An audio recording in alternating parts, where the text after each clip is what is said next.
Welcome to robust news में आपका स्वागत है। आज हम बताएंगे आपको पूर्ण शराबबंदी वाले बिहार में पी जाते हैं महाराष्ट्र से ज़्यादा शराब। एक सरकारी सर्वे के मुताबिक साल 2016 में मुख्यमंत्री नीतीश कुमार ने बिहार में शराबबंदी लागू की थी। अब राष्ट्रीय परिवार स्वास्थ्य सर्वे में सामने आया है कि बिना शराबबंदी वाले महाराष्ट्र की तुलना में बिहार में शराब का उपभोग अधिक है। साल 2016 में मुख्यमंत्री नीतीश कुमार बिहार में शराबबंदी लागू कर दी थी, जिसके बाद से यह ड्राई स्टेट बन गया। लेकिन हाल ही में प्रकाशित राष्ट्रीय परिवार स्वास्थ्य सर्वे NFHS 5 के आंकड़ों के मुताबिक बिहार में महाराष्ट्र से ज़्यादा शराब पी जाती है। सर्वे के मुताबिक बिहार में 15.5% पुरुषों ने शराब पीने की बात स्वीकार की है। शहरी बिहार की तुलना में ग्रामीण क्षेत्रों में शराब की खपत अधिक है। बिहार के ग्रामीण क्षेत्रों में 15.8% लोग शराब पीते हैं, जबकि शहरी क्षेत्रों में यह आंकड़ा 14% था। वहीं महाराष्ट्र, जहां शराबबंदी लागू नहीं है, में 13.9% पुरुष शराब का सेवन करते हैं। महाराष्ट्र के ग्रामीण और शहरी दोनों क्षेत्रों में शराब की खपत का अनुपात बिहार की तुलना में कम है। शहरी महाराष्ट्र में 13% आबादी वाले शराब का उपभोग करती है। वहीं ग्रामीण क्षेत्रों में यह आंकड़ा 14.7% है। दोनों राज्यों में ग्रामीण क्षेत्रों में शराब पीने वाले लोगों का प्रतिशत अधिक है। वहीं बिहार और महाराष्ट्र दोनों ही राज्यों में 0.4% महिलाएं शराब पीती हैं। हालांकि बिहार के शहरी क्षेत्रों में महिलाएं महाराष्ट्र की तुलना में अधिक शराब पीती हैं। बिहार में जहां ये आंकड़ा 0.5% है, वहीं महाराष्ट्र में यह 0.3% है। ग्रामीण बिहार में 4.4% महिलाएं शराब का सेवन करती हैं, वहीं महाराष्ट्र में यह आंकड़ा 0.5% है। बिहार ही एकमात्र ऐसा राज्य नहीं है जिसने NFHS के आंकड़ों के आधार पर चर्चा बटोरी है। गोवा, जो अपनी उदार संस्कृति के चलते अत्यधिक शराब सेवन के लिए जाना जाता है, में तेलंगाना से कम शराब पी जाती है।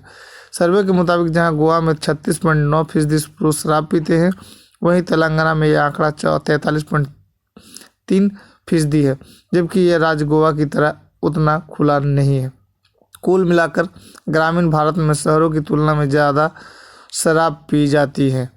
यदि राज्यों को देखें तो सबसे कम 5.8% पुरुष गुजरात में शराब पीते हैं। वहीं केंद्र शासित प्रदेशों में कश्मीर में सबसे कम 8.8% पुरुष शराब पीते हैं। NFHS रिपोर्ट में यह भी बताया गया है कि देश में शराब की तुलना में तंबाकू की खपत अधिक है। मिजोरम में तंबाकू की खपत सबसे अधिक है। यहाँ 75% पुरुष और 65% महिलाएं तंबाकू का सेवन करते हैं। अब हम आपको ले चलते हैं दूसरी खबर की ओर। अगर आप चैनल पर नए हैं तो चैनल को सब्सक्राइब कर लें और कमेंट पे अपनी राय देना ना भूलें। नेपाल के अब हम आपको खबर बताएंगे नेपाल से संबंधित, तो बने रहेंगे चैनल पर। और नेपाल से एक बहुत अच्छी और ज़बरदस्त खबर आ रही है। और इन दिनों नेपाल के प्रधानमंत्री KP शर्मा ओली की सिफारिश पर संसद भंग, मध्य अवधि चुनाव की घोषणा। नेपाल के प्रधानमंत्री KP शर्मा ओली ने रविवार सुबह हुई मंत्रिमंडल की आपात बैठक में संसद भंग करने की सिफारिश की थी, जिसे राष्ट्रपति विद्या देवी भंडारी ने मंजूरी दे दी। राष्ट्रपति ने 30 अप्रैल को पहले चरण में और 10 मई को दूसरे चरण का मध्यावधि चुनाव कराए जाने की घोषणा की।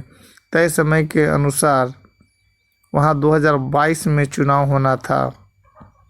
नेपाल के प्रधानमंत्री KP शर्मा ओली ने रविवार को हुई मंत्रिमंडल की आपात बैठक में संसद भंग करने की सिफारिश की, जिसे कुछ घंटों बाद ही राष्ट्रपति विद्या देवी भंडारी ने मंजूरी दे दी। ओली ने सत्तारूढ़ नेपाल कम्युनिस्ट पार्टी के शीर्ष नेताओं और मंत्रियों के साथ शनिवार को सिलसिलेवार मुलाकातों के बाद मंत्रिमंडल की आपात बैठक बुलाई थी। नेपाल के अखबार द काठमांडू पोस्ट ने ऊर्जा मंत्री वर्षमान पुन के हवाले से कहा था, आज मंत्रिमंडल ने राष्ट्रपति से संसद भंग करने की सिफारिश करने का फैसला किया है।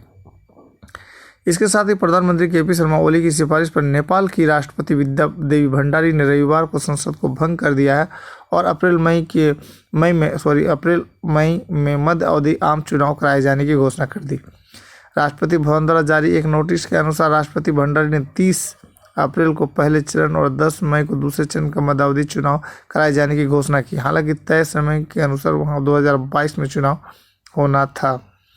नोटिस के अनुसार उन्होंने नेपाल के संविधान के अनुच्छेद 76 खंड 1 तथा 7 और अनुच्छेद 85 के अनुसार संसद को भंग कर दिया।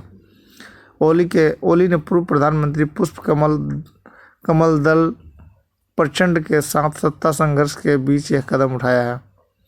रिपोर्ट के अनुसार सत्ताधारी नेपाल कम्युनिस्ट पार्टी की केंद्रीय समिति के सदस्य विष्णु रिजल ने कहा, प्रधानमंत्री ने संसदीय दल, केंद्रीय समिति और पार्टी के सचिवालय में बहुमत खो दिया है। पार्टी के भीतर समझौता करने के बजाय उन्होंने संसद को भंग करने का विकल्प चुना। इस बीच सत्ताधारी पार्टी के प्रवक्ता नारायण काजी श्रेष्ठ ने कहा है कि ऐसा करना लोकतांत्रिक नियम के खिलाफ है। उन्होंने कहा, यह निर्णय बेहद जल्दबाजी में लिया गया है और सुबह यानी रविवार हुई कैबिनेट बैठक में सभी मंत्री मौजूद भी नहीं थे।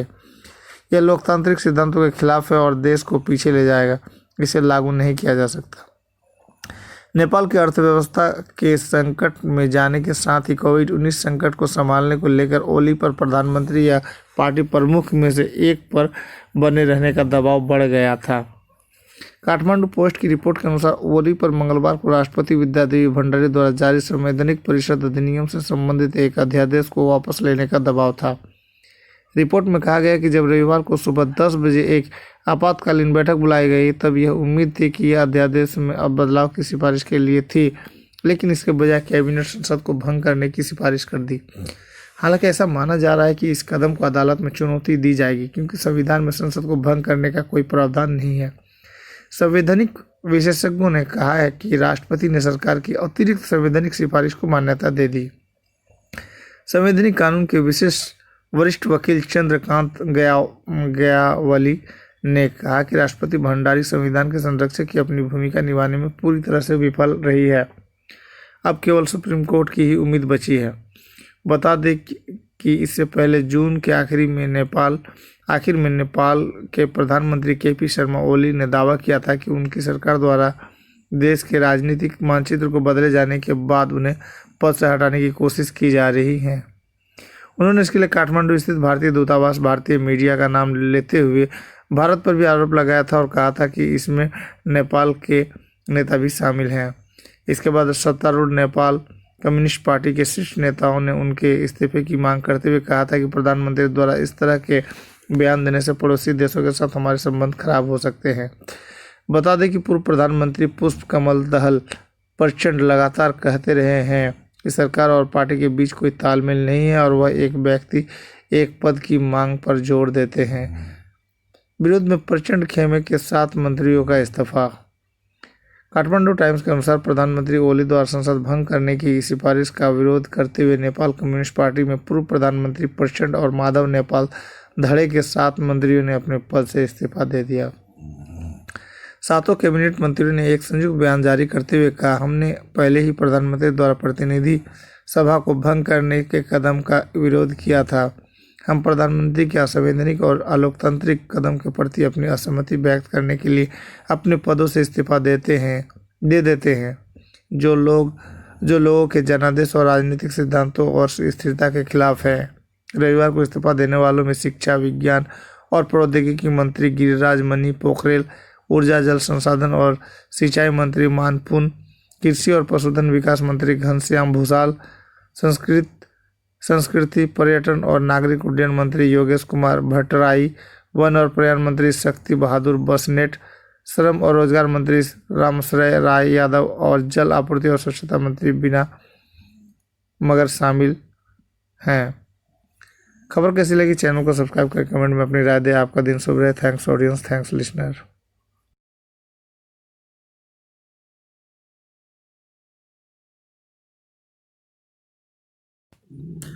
Welcome to Robust News. Robust News में आपका स्वागत है। बने रहिए खबर पर। आज हम लाए हैं बहुत बड़ा खबर और बहुत छुपा खबर जो देश में अब लागू हो चुका है, तो बने रहेंगे चैनल पर।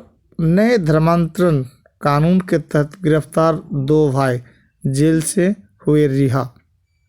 मामला उत्तर प्रदेश के मुरादाबाद जिले के कांठ कस्बे का है। बीते 5 दिसंबर को यहां पुलिस ने नए धर्मांतरण कानून के तहत 25 वर्षीय राशिद और उनके भाई को गिरफ्तार कर लिया था। राशिद को जब पुलिस ने गिरफ्तार किया उस वक्त वह अपनी शादी का रजिस्ट्रेशन करवाने जा रहे थे। मुरादाबाद में उत्तर प्रदेश में लागू किए गए धर्म परिवर्तन से संबंधित नए कानून के तहत गिरफ्तार कर जेल भेजे राशिद अली और उनके भाई सलीम अली को शनिवार को रिहा कर दिया गया। यह मामला उत्तर प्रदेश के मुरादाबाद जिले के कांठ कस्बे का है।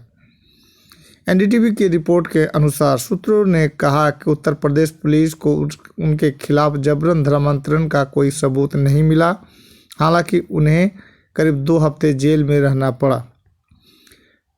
बीते 5 दिसंबर को राशिद और सलीम को तब गिरफ्तार किया गया था जब युवक राशिद एक 22 वर्षीय हिंदू युवती पिंकी के साथ किए गए विवाह को रजिस्ट्रार कार्यालय में दर्ज कराने पहुंचा था। जेल के निकलने के बाद युवक ने कहा, मैं क्या कह सकता हूं, हमने सहमति से शादी की थी। मैंने 15 दिन जेल में बिताए। मैं आज बहुत खुश हूं। हालांकि उन्होंने इस बात पर टिप्पणी करने से इनकार कर दिया कि पुलिस ने धर्मांतरण विरोधी नए कानून का दुरुपयोग किया।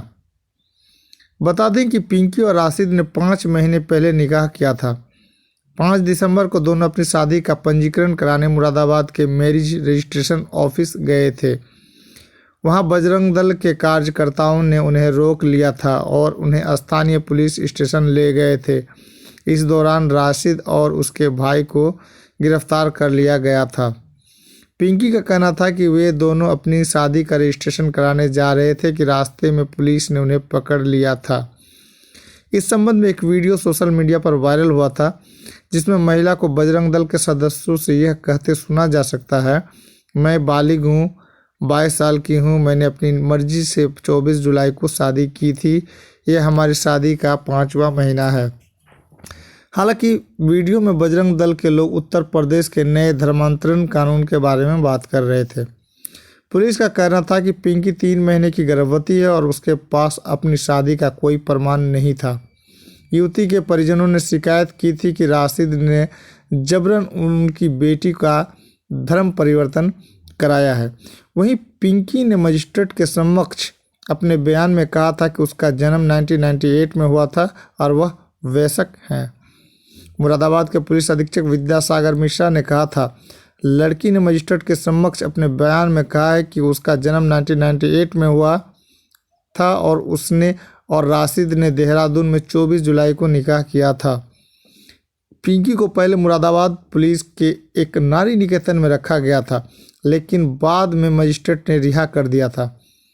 इसके बाद उन्होंने आरोप लगाया था कि एक सरकारी डॉक्टर ने उन्हें गर्भपात के लिए इंजेक्शन दिया था। हालांकि सरकारी डॉक्टरों और पुलिस ने इससे इनकार किया था। उन्हें बीते कुछ दिनों में पेट दर्द, ब्लीडिंग और स्पॉटिंग के कारण 2 बार अस्पताल में भर्ती कराया गया था।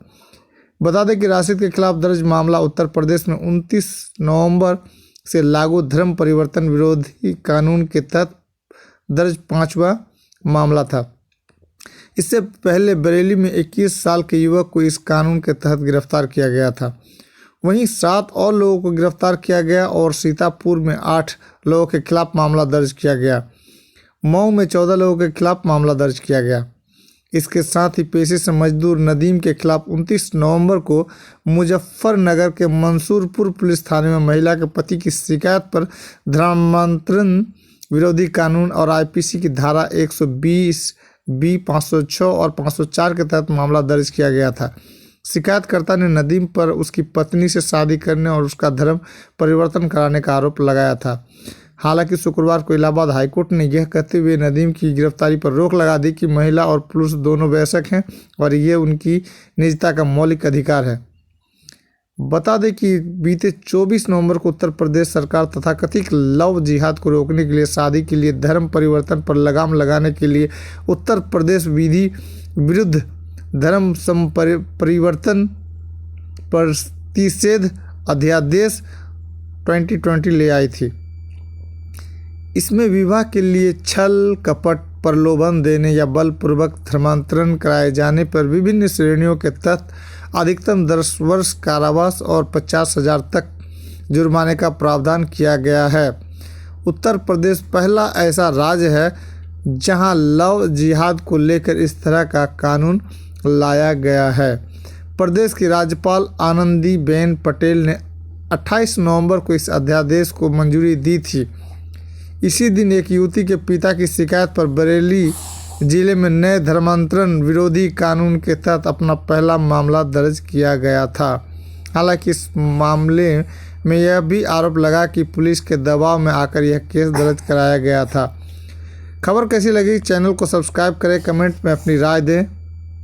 आपका दिन शुभ रहे। Thanks audience, thanks listener. हम फिर हाजिर होंगे एक नए खबर को लेकर।